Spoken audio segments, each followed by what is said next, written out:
एक मिनिट डोळा बंद करा. अरे माझ्या माग नका उबाळा हो, आज सुट्टी आहे माझी, आज सुट्टी आहे. काय सावळ्या कशा बाई ओरडतो या लेकरांवर? अरे काऊ नाही तर काय करू? हप्त्यात नाही एकदा आयतवार मिळतो तरी लाटांबर माझ्या माग माग माग येतच बाबा, कटाळून गेलो निसता. अरे समजा गाव बोंबलतोय, सावळ्याला गाढव चावतोय. तुझ्या मायला तुझ्या.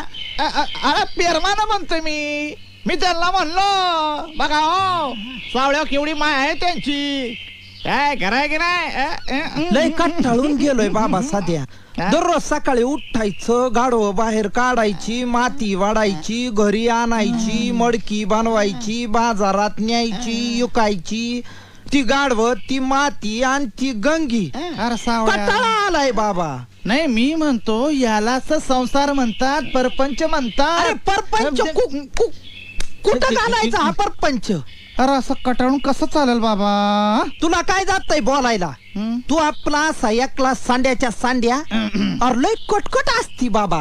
अरे त्यातूनच आपल्या आयुष्यामध्ये काहीतरी आनंद शोधायचा. अरे कसा शोधायचा? आता कसा शोधायचा आपला? कान कर इकडे. कुणाचा? आता काय गाढवाचं म्हणतो मी? हा ए गाढवा तिकडे बघ. थांब थांब, तुंबला तुंबला बोल. काय गेले? असं जमल काय सर? याच्या आधी कधीच मी तमाशाला गेलो नव्हतो रे. मी आहे ना, हायस ना? मी आहे. तू फक्त तिकडे येळेवर ये, म्हणजे बाकी काय नाही. मी काय करतो, काय? आधी घरी जातो, अंदाज घेतो. आमचा आवाज आपल्याला असेल तर त्याला थंड करावं लागल बाबा. आवा म्हणजे गंगी रे. येतो आम्ही.